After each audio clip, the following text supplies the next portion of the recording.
un problème avec Dieu. C'est pourquoi il y a eu la souffrance dans leur vie. Et chaque personne qui est arrivée, si c'est pour la première fois, doit d'abord examiner la façon dont il a reçu le Seigneur. Si ce n'est pas selon la Bible, selon ce qui est expliqué, vous êtes dans l'obligation de recommencer. J'ai parcouru beaucoup d'églises dans le monde. J'ai constaté que les gens ne savent même pas ce que c'est que la nouvelle naissance. Mais ils sont assis dans les églises. Des églises de réveil, bien sûr. Donc c'est différent. Tu peux appartenir physiquement à une église, mais spirituellement, Dieu ne te connaît pas. Je répète, tu peux appartenir physiquement à une église et physiquement, Dieu ne te connaît pas. Vous serez surpris parce que vous êtes encore habité par le péché originel. Il y a donc d'autres choses. J'ai expliqué hier comment la souffrance, chaque souffrance a des origines. Et nous parlons de la souffrance familiale. Ce qui s'est passé dans la vie de Lot, ça a été analysé hier. Mais la suite nous dit quelque chose qui m'a surpris. Dans la vie de Lot, comment il a entraîné sa famille dans la souffrance. La Bible rapporte que dans le livre de Genèse au chapitre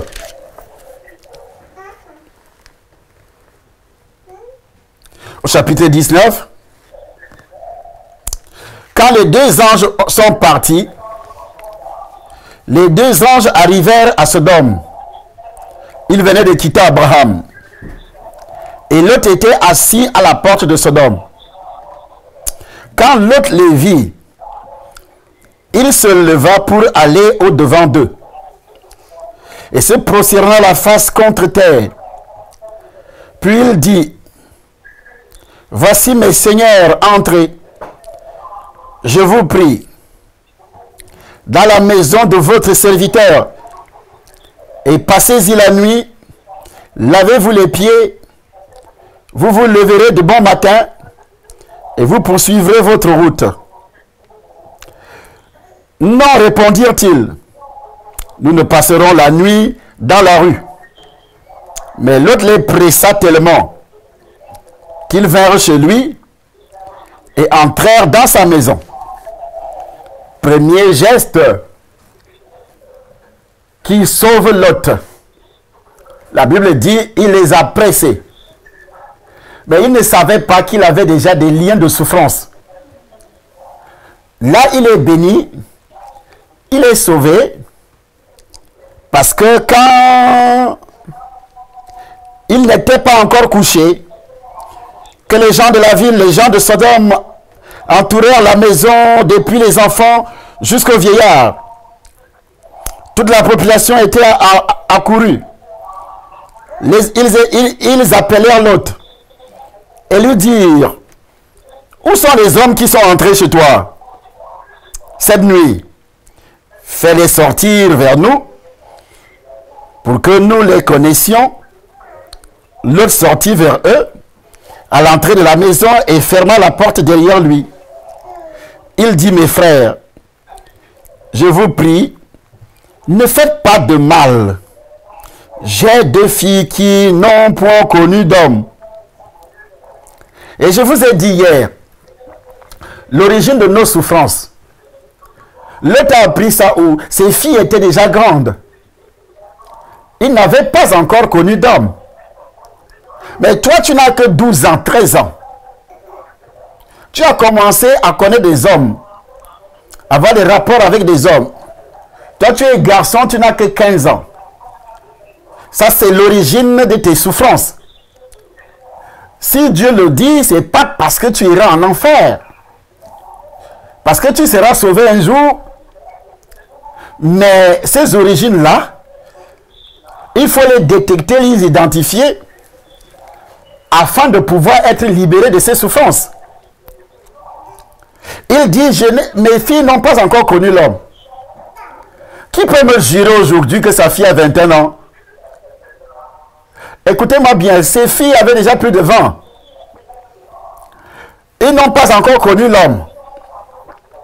Mais dites-moi dans cette salle où vous êtes, ceux qui me regardent par vidéoconférence ou bien par notre chaîne YouTube, Temple Nation, tu as des filles de 18 ans à la maison. Ici en France, c'est grave. Les garçons commencent à embrasser à l'école primaire. Chaque enfant a déjà son copain. Et chaque garçon a déjà sa copine. Chaque fille a son copain. On s'embrasse à l'école. Et dans tout ça, c'est l'éducation. Vous voyez comment ces enfants sont des enfants dépravés. Des enfants foutus ici en Europe, qui n'écoutent personne et qui aujourd'hui sont encouragés par les lois du pays. Mais la loi de Dieu condamne d'abord ce qu'ils font. Et ça attire des souffrances. La Bible dit Lot. Mais Sodome et Gomorrhe, le monde entier ressemble à Sodome et Gomorrhe maintenant.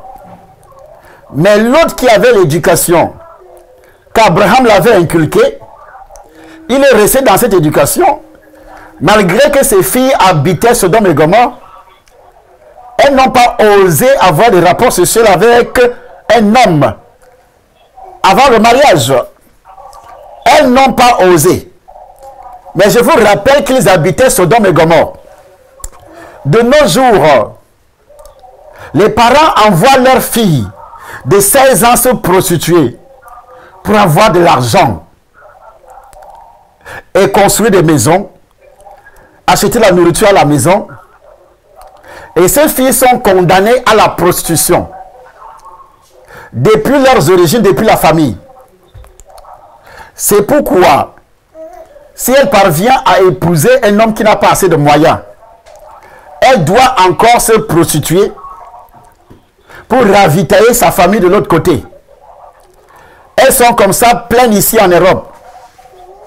Elles travaillent, mais comme le salaire ne suffit pas pour pouvoir ravitailler sa famille qui est restée en Afrique, quelque part dans le monde, elle doit encore se prostituer.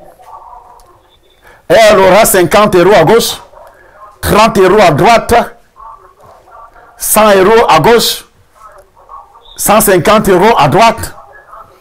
Elle trouve que c'est une vie. Écoute ce que déclare Lot.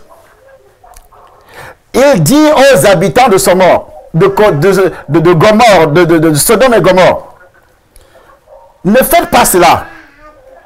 C'était des grands homosexuels. C'était des prostituées.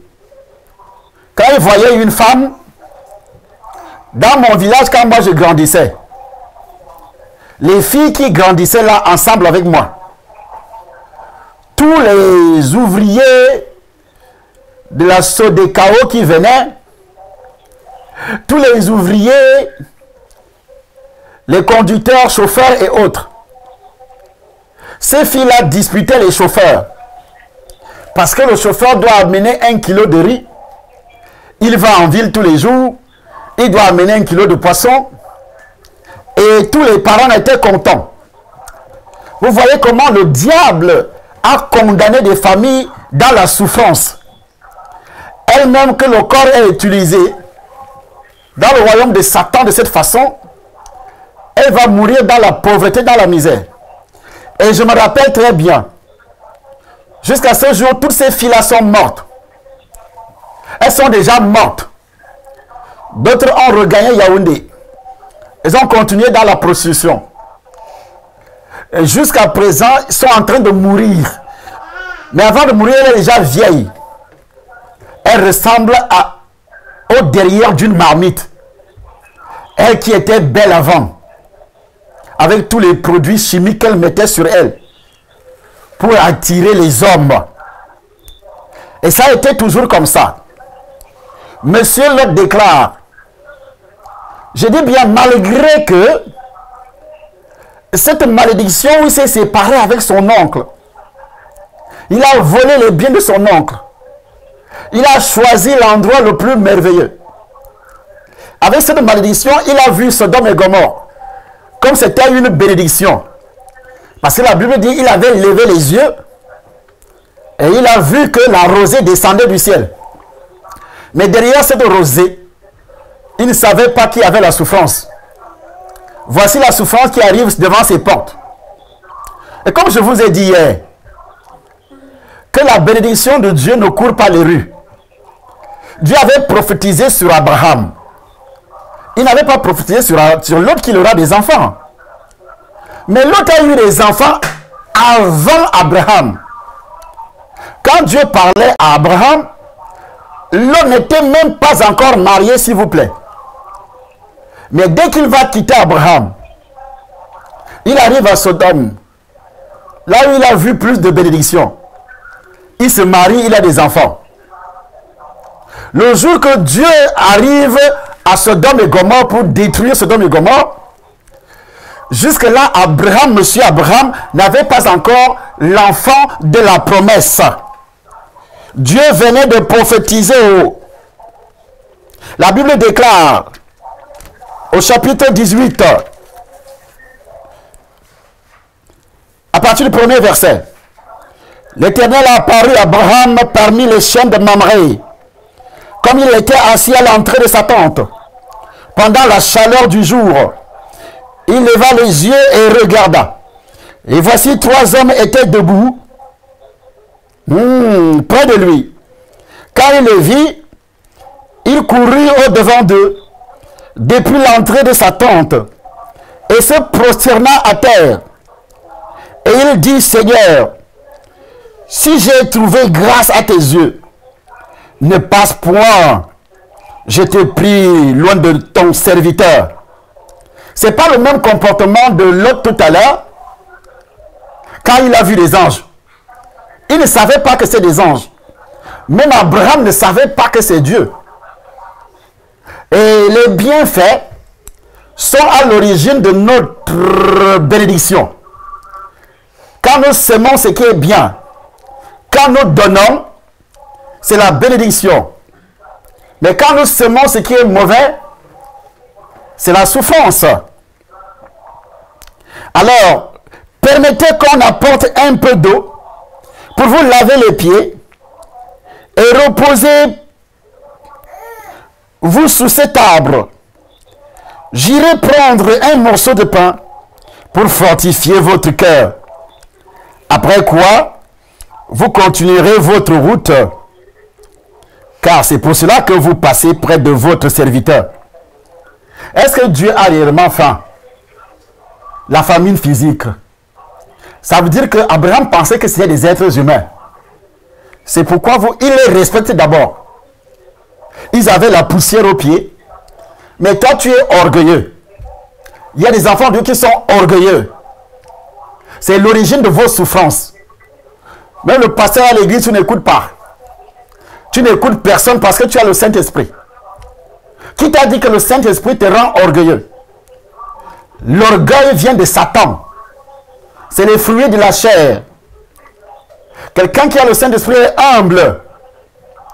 Abraham dit, c'est pour cela que vous passez, parce que je dois vous donner à manger. Depuis quand toi tu fais ça? Voilà la souffrance, l'origine de la souffrance des enfants de Dieu. Ils donnent rarement. Ils accueillent dans leur maison rarement. Parce qu'ils ont la culture de la sorcellerie. Si j'accueille quelqu'un, il va m'envoûter. Mais quelqu'un va t'envoûter, tu es enfant de Dieu. Et quelqu'un viendra t'envoûter chez toi. Est-ce qu'ils ont accueilli? Ceux-là ont-ils envoûté Abraham? C'est quand tu prends un python dans ton village. Au nom du sentiment, ton oncle, ta tante, ton frère, ta soeur, que tu déverses tout ton argent, alors que les gens meurent de faim autour de toi, là tu es contre la parole de Dieu. Parce que tu le fais d'une manière sentimentale.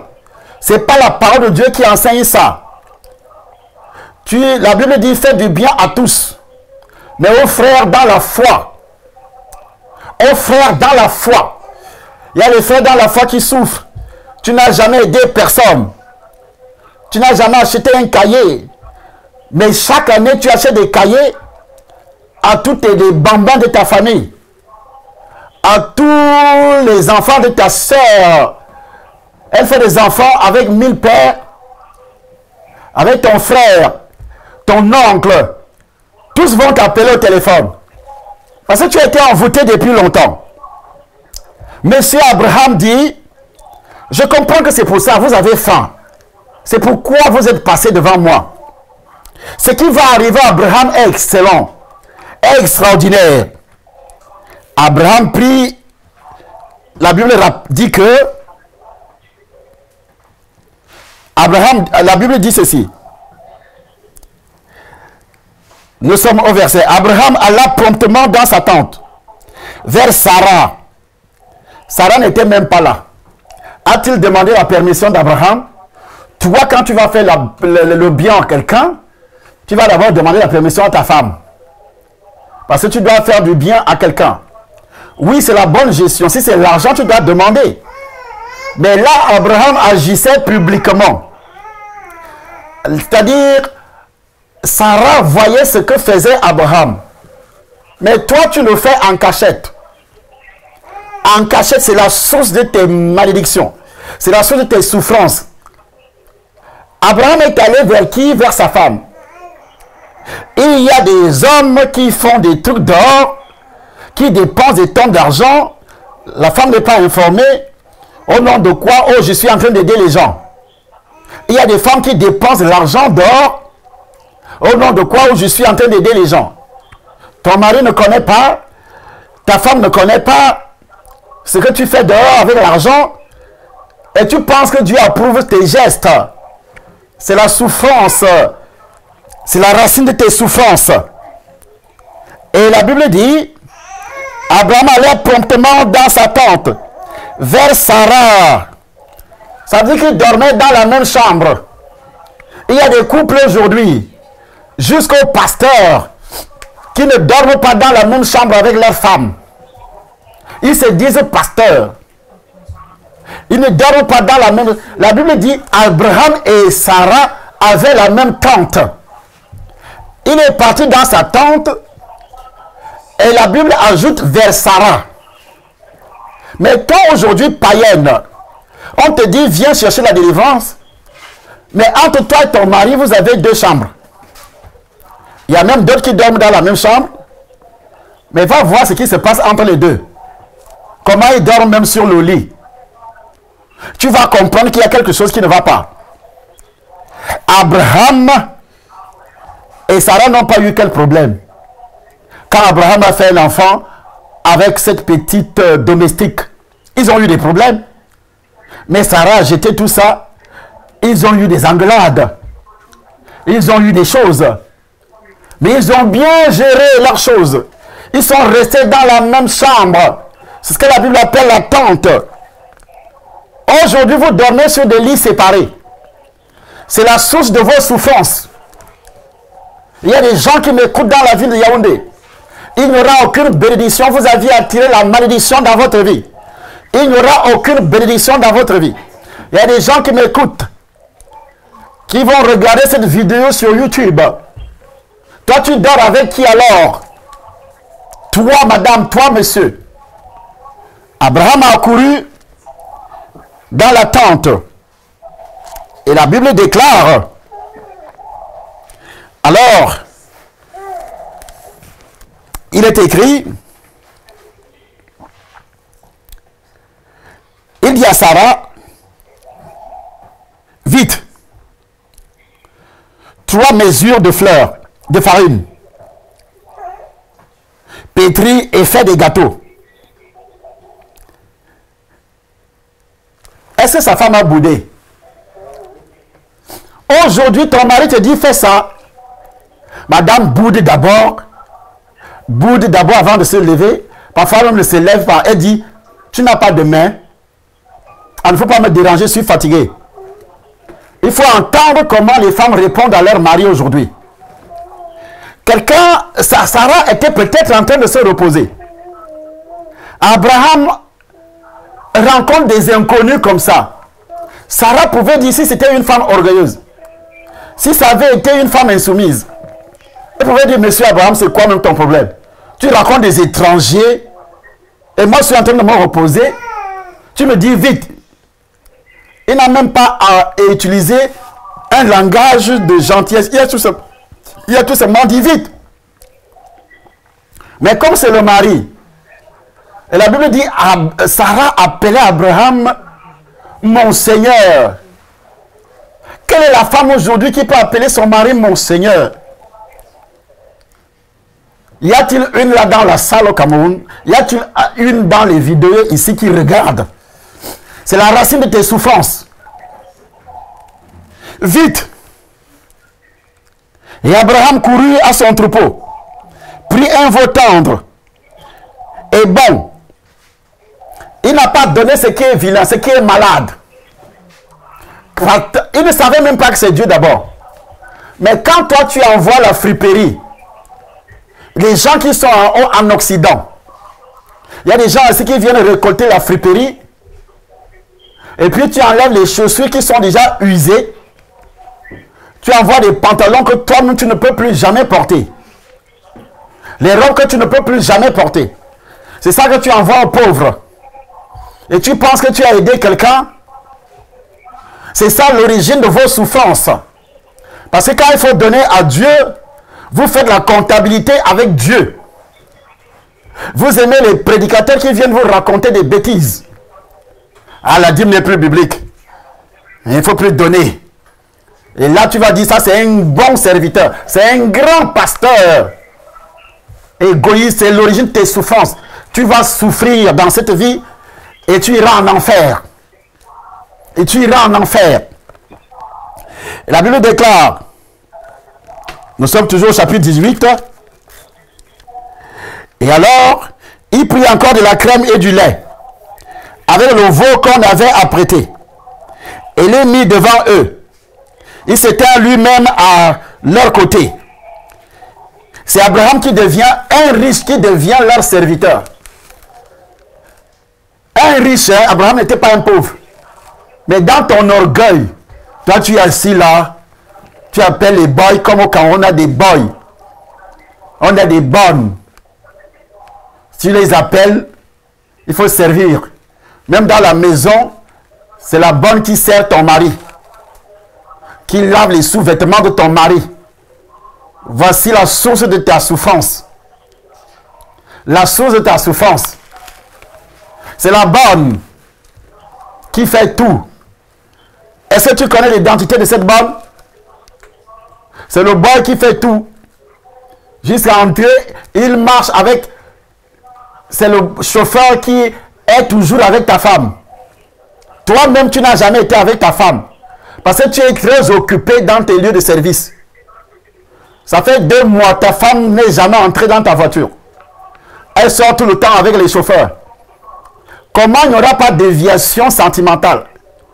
Elle va commencer à nourrir des sentiments envers le chauffeur. Et comme tu ne la touches pas depuis 2 mois, elle va faire quoi? Puisque le chauffeur a aussi la même chose que tu as. Alors, elle va se débrouiller avec le chauffeur. Ça sera comme ça avec la bonne aussi. C'est l'origine de tes souffrances. Par rapport à ce que tu fais. Personne ne peut récolter ce qu'il n'a pas sémé. Quand tu entends des cris dans le foyer, si tu as de bonnes oreilles, tu les fais asseoir.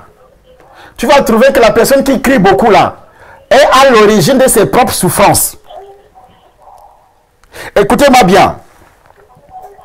La Bible dit, il s'est tenu à leur côté, sous l'arbre, et ils mangèrent. Il était là, Abraham. Or, il avait des ouvriers. Il avait beaucoup d'ouvriers. Il était riche. Il ne sait pas encore que ce sont des anges. S'il vous plaît. Parce que quand vous lisez ça, vous pensez peut-être qu'il savait que c'était des anges. Sa façon de parler nous prouve qu'il ne savait pas que c'était des anges. C'était Dieu, le Père, le Fils, le Saint-Esprit. Il s'est tenu là à côté. Il a commencé à les regarder. Ça veut dire qu'on le commissionnait aussi. Et c'est lui qui était devenu leur boy. C'est lui qui était devenu leur servant. Aujourd'hui, même un petit pasteur, quelqu'un qui veut devenir le pasteur dans l'église, ne peut même pas servir son père spirituel. Pour le servir, il faut qu'il le paye. Il faut qu'il le paye. Et il quitte, il va se faire consacrer parce qu'on ne l'a pas payé. Il appelle les gens à gauche, à droite. Venez me consacrer. C'est la souffrance de l'autre qui t'attend. Parce que tu as levé les yeux, tu as cru que l'œuvre de Dieu, c'est paye à prix d'argent, les dons de Dieu, l'appel de Dieu. On achète ça avec l'argent. C'est là où M. Pierre a dit à Simon, le grand magicien, parce que quand on t'impose les mains pour te consacrer, ça veut dire que tu achètes. Tu n'es pas passé sur les voies légales. Voie légale, c'est ton père spirituel qui le fait. Où tu es né de nouveau. Où tu as porté son sac. Où tu as versé l'eau sur ses mains. Élisée, il t'a vu grandir. Et un jour, le Saint-Esprit a parlé. Et pas à toi. Comme dans le livre des Actes des Apôtres. Il a dit, mettez-moi à part Paul et Barnabas pour l'heure à laquelle je les ai appelés. Il ne t'a pas adressé la parole. Que maintenant, il est temps que tu ailles faire l'église. C'est des conneries comme ça qu'on entend tout le temps. Ce sont des lots. Ce sont des lots. Ne connaissant pas la parole de Dieu, ils pensent que c'est le bon chemin. Parce qu'ils ont levé les yeux, ils ont vu les pâturages verts. Quand je serai pasteur, je serai comme lui aussi. J'aurai la gloire, on va m'appeler papa, on va appeler ma femme maman, j'aurai aussi de grosses voitures, j'aurai ceci. Ça, c'est ce qu'on appelle lever les yeux et voir des pâturages. Mais derrière ce pâturage-là, il y a le désert. Le désert, c'est ta souffrance. Abraham, il s'éteint toujours à côté de Dieu. Verset 9. Alors, ils lui dirent, ils ne l'ont pas cherché. Parce que quand tu fais du bien, tu es toujours à côté de Dieu. Tu es toujours visible aux yeux de Dieu. Il y a des gens que Dieu cherche même dans l'église, ne les voit pas. C'est pourquoi on parle du sacrifice. Quand tu fais le sacrifice, tu es toujours visible aux yeux de Dieu. Abraham vient de faire un sacrifice. Et je vous rappelle que c'est depuis 25 ans que Dieu avait prophétisé sur son enfant. Et l'enfant ne venait pas du tout. Mais il n'a pas fait quel type de prière. Sa femme s'est débrouillée en disant, fais un enfant avec ma domestique. Dieu a toujours refusé. Il y a des gens qui se sont mariés. Pas des mariages de promesses. Des mariages clando. Aujourd'hui, tu souffres dans ce mariage. C'était des fiançailles clando. Comme l'enfant clando d'Abraham. C'était pas l'enfant de la promesse. Je dis bien, c'était pas l'enfant de la promesse. Alors, ils lui dirent, où est Sarah, ta femme? Il répondit, pardon. Elle est là, dans la tente. Il savait où se trouve sa femme. Mais toi, si on te demande où ta femme est où? D'ailleurs, quand toi, madame, tu quittes, ton mari ne sait même pas où tu vas. Tu vas faire les courses, tu ne dis même pas, je vais faire les courses à gauche, je vais faire les courses à droite, ou bien je vais dans tel quartier à Yaoundé, où tu mens, tu dis je vais à gauche, mais tu suis la voie de droite. Voilà les couples que nous avons aujourd'hui. Les couples dirigés par le python. Mais ils sont chrétiens nés de nouveau. Où est Sarah? Écoutez la réponse d'Abraham. Il répondit, elle est là, dans la tente, avec précision. Il savait où se trouvait sa femme. Quelle intimité entre les deux. Toi, tu arrives quelque part, on te demande ton mari est où? Comme ton mari ne sait pas où tu es, tu manques d'abord. Ta femme est où? Comme toi-même, tu n'as pas dit au revoir quand tu partais. Tu dis, elle est à la maison. Pendant que tu as tourné le dos, elle aussi est sortie. Ne voyez-vous pas que vous êtes à l'origine de votre souffrance?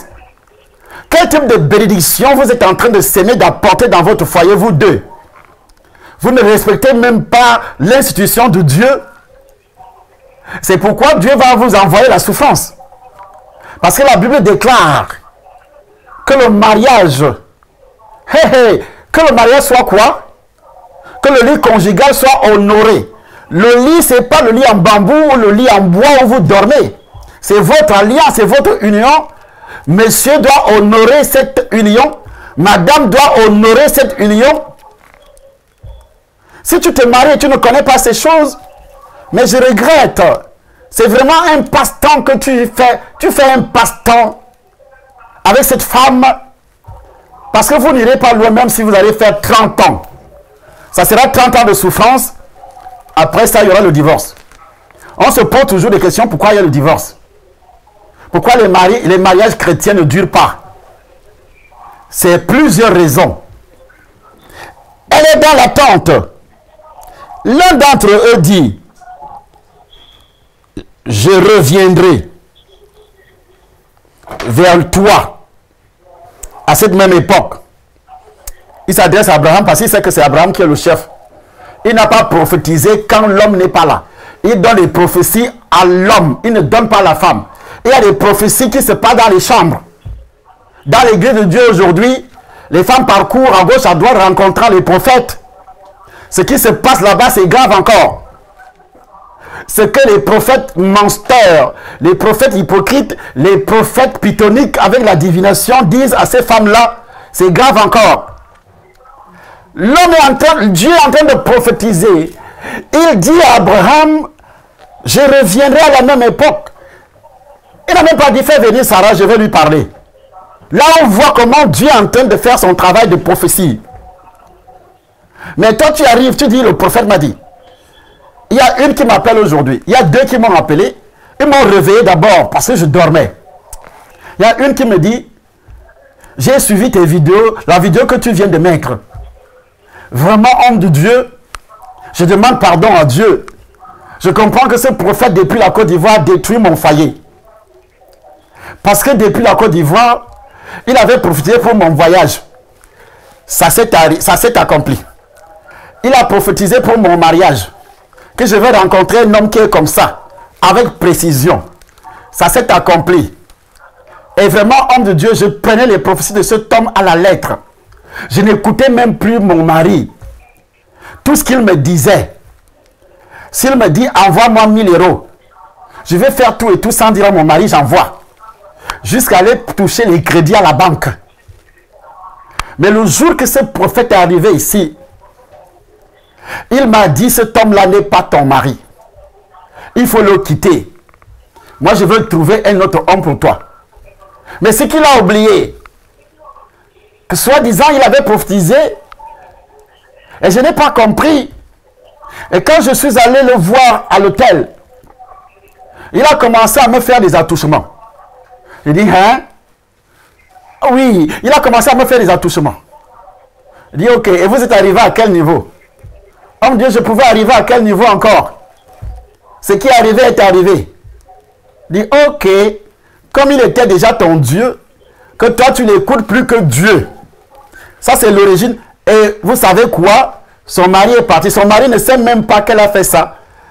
Et il y avait des problèmes, des problèmes, des problèmes. Et son mari a disparu. Il a quitté la France, il s'est retrouvé en Hollande. Il s'est retrouvé où en Hollande? Il envoie seulement le message, je dois faire ma vie. Tu n'es pas la femme de ma vie. Je dois refaire ma vie. Tu m'as perdu du temps. Parce que madame n'écoutait pas du tout. Le prophète l'a manipulé à gauche, à droite. Est-ce que ceci s'est passé avec Abraham? Dieu appelle Abraham lui-même, il donne des prophéties. Quelles sont ces prophéties que ton mari ne connaît pas? Et tu penses que ça vient de Dieu? Ah non. Écoute, l'un d'entre eux dit, je reviendrai vers toi, et à cette même époque, et voici Sarah ta femme aura un fils. Il s'adresse à Abraham, hein? Mais la prophétie touche Sarah, c'est elle qui aura. Sarah ta femme, vous pouvez appeler Sarah, dit viens, je m'adresse à toi, tu auras un fils. Mais aujourd'hui, prophète a dit, prophète a dit, prophète a dit. C'est comme ça que les femmes parcourent les églises, parcourent des ministères, derrière des prophètes. Il y a une qui me dit au Congo, Brazzaville, à Pointe-Noire, Il y a cela près de 8 ans. Il me dit vraiment, j'ai horreur. Ce qu'un homme de Dieu m'a fait. Il dit, il t'a fait quoi? Je suis allé le voir à l'hôtel. Il a couché avec moi. Il dit, ok. Et notre pasteur l'avait invité. Et il a fini. Et je suis allé le voir à l'hôtel. Il dit, ton pasteur le savait quand tu allais le voir à l'hôtel? Oh non. Comment toi tu as fait pour avoir son numéro? J'avais cherché. Donc c'est toi qui l'avais cherché. C'est toi qui voulais coucher avec elle, avec lui. Et comme il ne t'a pas épousé selon ses promesses, et tu viens faire semblant ici, sors de mon bureau. Je dis, sortez de mon bureau, madame.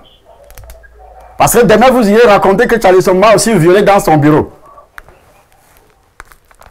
Vous voyez comment ça se passe?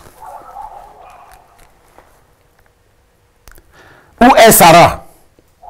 Il s'adresse à qui? Abraham. Sarah est dans la tente. Ça ne vous dit rien? Il savait où se trouve sa femme. Les prophéties ont commencé. S'il avait menti, Dieu allait le savoir. Alors, quelle bénédiction! Est-ce que la prophétie touchant le couple allait s'accomplir si Abraham n'avait pas su où se trouvait sa femme et qu'il mentait pour couvrir la honte? Ça allait prolonger leur souffrance parce qu'il n'y avait pas d'argent. Il n'y avait pas d'enfant, pardon. Il n'avait pas d'enfant. Ça fait 25 ans que Dieu avait prophétisé. Ça allait encore prolonger. Dieu allait savoir que, monsieur Abraham, tu mens. Ta femme n'est pas dans la chambre. Et ça allait encore prolonger. Donc, les souffrances que vous endurez dans le couple là, les échecs, ça émane de vous-même. Avant d'attaquer les sorciers, avant de parler des liens héréditaires, avant de parler de ceci, regardez ce que vous faites vous-même quand vous êtes en couple. L'un d'entre eux dit, je reviendrai vers toi à cette même époque, et voici Sarah, ta femme, aura un fils. Sarah écoutait à l'entrée de la tente, qui était derrière lui. La tente était derrière, et Sarah écoutait. Abraham et Sarah étaient vieux, avancés en âge, et Sarah ne pouvait plus espérer avoir des enfants. Elle rit en elle-même en disant, maintenant que je suis vieille, aurais-je encore des désirs? Mon Seigneur aussi est vieux. Ça veut dire qu'elle n'a même pas prévu aller faire un enfant dehors. Combien d'enfants illégaux sont entrés dans les couples, dans les foyers? Parce que madame n'accouche pas, et puis on vient te proposer. Fais un enfant avec un monsieur dehors. Tu vas tromper ton mari que c'est son enfant. Fais un enfant dehors. Et tu le fais. L'Éternel dit à Abraham, pourquoi donc Sarah a-t-elle ri? En disant, est-ce que vraiment j'aurai un enfant, moi qui suis vieille? Y a-t-il rien qui soit étonnant de la part de l'Éternel? Au temps fixé, je reviendrai vers toi à cette même époque, et Sarah aura un fils. Sarah mentit en disant, je n'ai pas ri, car elle eut peur. Mais il dit, au contraire, tu as ri. Tu as ri.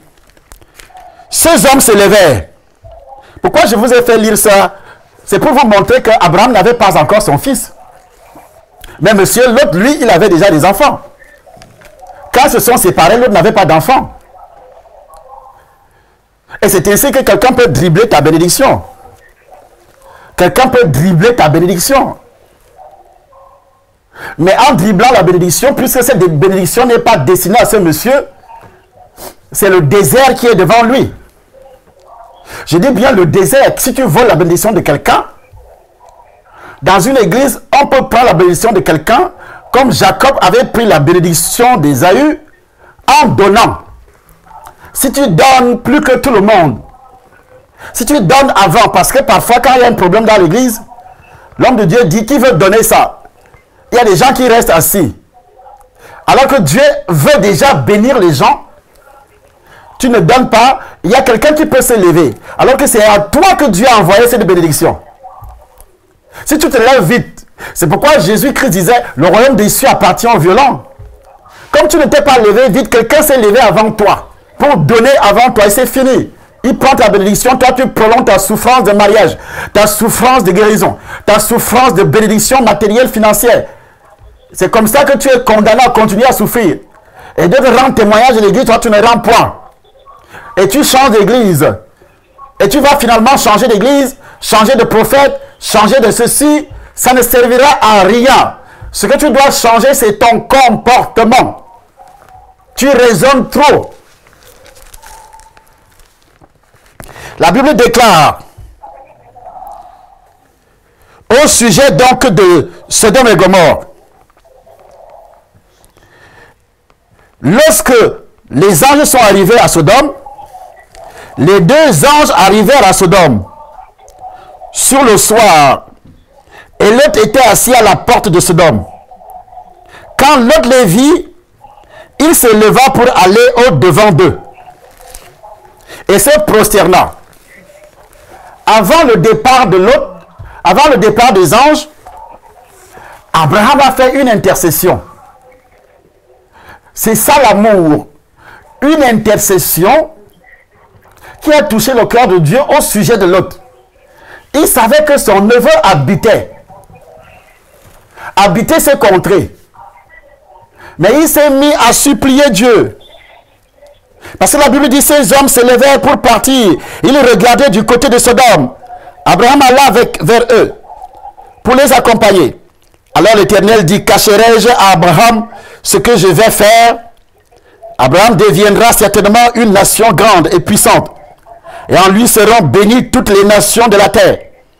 Car je l'ai choisi afin qu'il ordonne à ses fils et à sa maison après lui de garder la voie de l'Éternel, en pratiquant la droiture et la justice, et qu'ainsi l'Éternel accomplisse en faveur d'Abraham les promesses qu'il lui a faites. L'Éternel dit, le cri contre Sodome et Gomorrhe s'est accru, et leur péché est énorme. C'est pourquoi je vais descendre, et je verrai s'ils ont agi entièrement selon le bruit venu jusqu'à moi.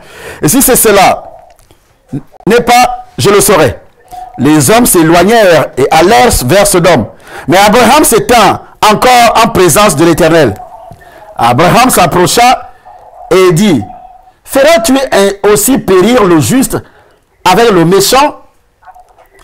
Malgré tout ce que son neveu a fait, il intercède pour lui. As-tu déjà prié pour tes ennemis? Tous tes ennemis. As-tu déjà prié?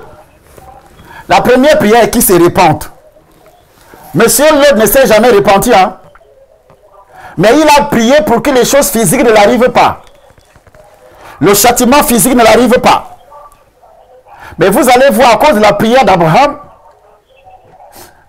Dieu va créer des opportunités pour que Lot les aperçoive rapidement.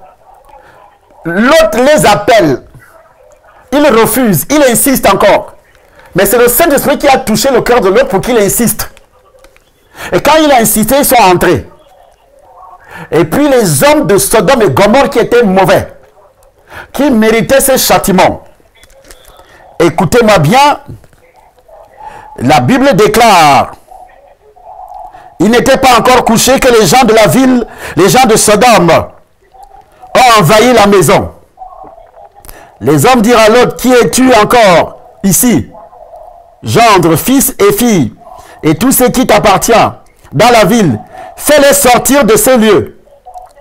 Ces hommes dirent à l'autre, qui as-tu encore ici? Gendre, fils et fille, et tout ce qui t'appartient dans la ville, fais-les sortir de ces lieux, car nous allons détruire ces lieux, parce que le cri contre ses habitants est grand devant l'Éternel.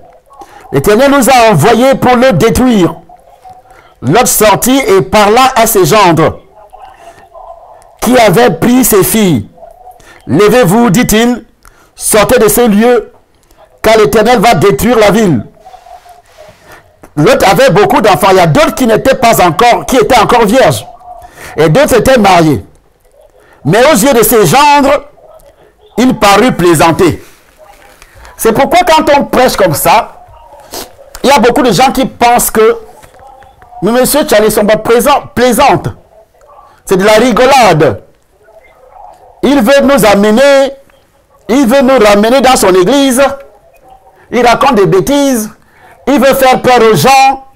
Mais je m'en fous, tu viens ou tu ne viens pas. Tu te réponds ou tu ne te réponds pas. J'ai fait mon travail. Je prie pour que toi tu te réponds. Si tu ne le fais pas, ça te regarde. Tu n'as pas mon âme. C'est toi qui vas souffrir. C'est pas moi. Hein? C'est pas moi qui va souffrir. Je ne peux même pas souffrir à la place de mon fils, ni de ma fille biologique. Chacun doit souffrir selon ce que tu as semé. Alors, qu'est-ce qui va se passer? La Bible déclare, Lot sortit et parla à ses gendres, et qui croyait que Lot est en train de plaisanter. Dès l'aube du jour, les anges insistèrent auprès de Lot, en disant, lève-toi, prends ta femme et tes deux fils, et tes deux filles. Ça veut dire que les filles de Lot et leurs gendres sont restés. C'est les vierges qui ont suivi leur père. Vous voyez comment les enfants sont? Et la Bible déclare, et comme il tardait, les hommes le saisirent. Les anges le saisirent. Quand Dieu veut te sauver, ils le saisirent par la main. Lui, sa femme, et ses deux fils, et ses deux filles, pardon. Quand l'Éternel voulait l'épargner. Quand Dieu veut t'épargner, il va faire tout et tout. Mais il arrive à un moment où il ne peut plus. Il a voulu épargner Lot et sa femme. La Bible dit, l'amenèrent et le laissèrent hors de la ville. Après les avoir fait sortir, l'un d'eux dit, sauve-toi pour ta vie. Ne regarde pas derrière toi et ne t'arrête pas dans toute la plaine. Sauve-toi vers la montagne, de peur que tu ne périsses. L'autre leur dit, oh non Seigneur, voici j'ai trouvé grâce à tes yeux, et tu as montré la grandeur de ta miséricorde à mon égard, en me conservant la vie, mais je ne puis me sauver à la montagne, avant que le désastre m'atteigne, et je périrai. Voici cette ville est assez proche, pour que je m'y refuge, et elle est petite, oh que je puisse m'y sauver. N'est-elle pas petite, et que mon âme vive, et lui dire, voici, je t'accorde encore cette grâce, et je ne détruirai pas la ville dont tu parles.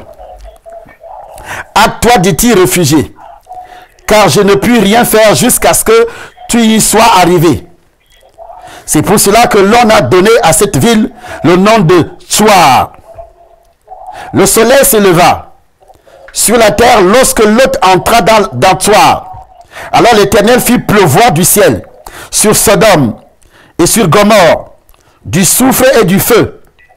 Et par l'Éternel, il détruisit ces villes, toute la plaine et tous les habitants de la ville, et les plans de la terre. La femme de Lot regarda en arrière, et elle devint une statue de sel. Elle regardait les biens, les gendres qu'elle a laissés. C'est pourquoi toi qui as reçu le Seigneur, et ton cœur est attaché aux choses du monde, tu n'es pas différent de la femme de Lot. Ton cœur est attaché aux choses du monde. C'est pas mauvais d'avoir des richesses, mais si c'est une convoitise qui te pousse jusqu'à pécher à cause des choses du monde, voici ce qui est arrivé malgré la grâce que Dieu a accordée. Mais cette femme a été transformée en statue de sel. Elle fut détruite. C'est ce qui va arriver à tous ceux qui refusent. Écoutez-moi. Quand l'autre va partir, l'autre quitta Tsoar pour la hauteur et se fixa sur la montagne avec ses deux filles, car il craignait de rester à Tsoar. Il habita dans une caverne, lui et ses 2 filles. L'aîné dit à la plus jeune, notre père est vieux. Il n'y a point d'homme dans la contrée pour venir vers nous selon l'usage de tous les pays. Viens, faisons boire du vin à notre père. Là, l'autre est en train de récolter tout ce qu'il avait semé. Ça, Dieu n'oublie pas. Tout ce qu'il avait fait avec Abraham. Il venait d'être sauvé par l'intermédiaire des intercessions d'Abraham. Mais comme il n'y avait pas de repentance sur tout ce qu'il a fait, il doit récolter ce qu'il a semé. C'est pourquoi la repentance est importante. Ne laisse pas Dieu passer à l'action dans ta vie. Ne pense pas que Dieu oublie, s'il te plaît. Même si des milliers d'années passent. La Bible déclare, elles ont fait des enfants avec lui. Les filles de l'autre, elles firent donc boire du vin à leur père. Cette nuit-là, l'aîné alla coucher avec son père. Il ne s'aperçut ni quand elle se coucha, ni quand elle se leva. Le lendemain, l'aîné dit à la plus jeune, voici, il va aussi faire la même chose. Ils ont aussi utilisé la même procédure. Elles firent boire du vin à leur père. Encore cette nuit-là, l'aîné enfanta un fils qu'elle appela du nom de Moab. C'est le père des Moabites. Jusqu'à ce jour, la plus jeune enfanta aussi un fils qu'elle appela du nom de Ben-Ami. C'est le père des Ammonites. Jusqu'à ce jour. Est-ce que vous voyez qui sont devenus les Moabites et les Ammonites, les ennemis jurés d'Israël? Ils proviennent de qui? De Lot. Les ennemis jurés de la race d'Abraham. J'ai dit les ennemis jurés des Moabites de la race d'Abraham. Ces Moabites. Vous voyez ce qui arrive. Ce qui est arrivé à Lot. Comment il finit sa vie. Comment il est parti dans la convoitise. Et la convoitise va, et ça a pris, Lot n'avait plus de femme. Et sa famille a souffert. Ses propres filles commencent à coucher avec lui. Quelle horreur! Jusqu'à faire des enfants rebelles. Des enfants qui se sont vautrés dans l'idolâtrie. Les origines de la souffrance d'Israël avec les Moabites, avec les Ammonites et tout ce que vous pouvez imaginer. Est-ce que vous voyez les origines de la souffrance de votre famille? C'est parti depuis longtemps. C'est pourquoi chacun doit examiner les origines de ses souffrances. L'autre n'a pas pu examiner. Qu'est-ce qu'il a fait à quelqu'un? Qu'est-ce que toi tu as fait dans la famille? Il était dans la famille d'Abraham. Et toi aussi jusqu'à ce jour. Voici les origines de Lot. Les origines de ses souffrances. Tiens-toi debout et tu commences à prier pour que le Dieu que je viens de prêcher te donne l'intelligence. Dieu va parler avec toi comme il a parlé avec Abraham. Il dit à Abraham, cacherai ce que je dois faire à Abraham. Par Abraham naîtra un peuple nombreux. Il ne parle pas de Lot. Or, Lot a eu des enfants avant lui. Mais Abraham a eu l'enfant de la promesse dans la volonté de Dieu. Tu peux avoir des biens dans la rébellion. Tu peux avoir des ministères dans la rébellion. Tu peux avoir tout ce que tu veux, des magasins fleurissants pour des années. Mais si c'est dans la rébellion, il y a l'onction de l'autre qui est sur toi. Et j'ai dit bien, il y a l'onction. Tu vas achever ta course sur la terre dans la souffrance. Ta famille aussi va achever sa course sur la terre dans la souffrance. C'est pourquoi il y a ce qu'on appelle la pédophilie aujourd'hui. Il y a aujourd'hui des filles couchent avec leur propre frère dans la maison, couchent avec leur propre soeur, ainsi de suite. Dans toutes les familles, on trouve ça. Les parents qui couchent avec leur propre fille. Le père couche avec sa propre fille. Au Cameroun, ceux qui se sont votés dans les cercles mystiques, dans les sectes pernicieuses, sont en train de gaspiller, de détruire. Mais ça n'a pas commencé aujourd'hui. C'est depuis vos arrière-parents. Aujourd'hui, ton père couche avec toi dans les rêves. Tu es la femme spirituelle de ton père.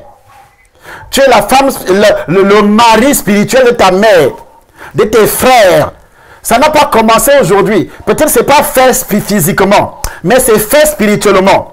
J'ai dit ce n'est pas fait physiquement, mais c'est fait spirituellement. C'est pourquoi ce mois, le deuxième mois, c'est le mois de la délivrance. où tu dois identifier toutes, je dis bien toutes tes souffrances. C'est pourquoi tu travailles et tu ne récoltes rien. L'autre a travaillé, il est devenu riche. Mais à la fin de sa vie, tout était détruit à Sodome. C'est comme ça quelqu'un qui a l'onction de Sodome. Et il y a au départ une bénédiction, au départ une réussite. Mais bien après, tout s'écroule comme un château de cartes. Et j'annonce, je vous le dis, cette semaine-ci pour tous ceux qui viennent au ministère. Déjà tous les jeudis à Paris,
Seigneur Jésus-Christ. Amen.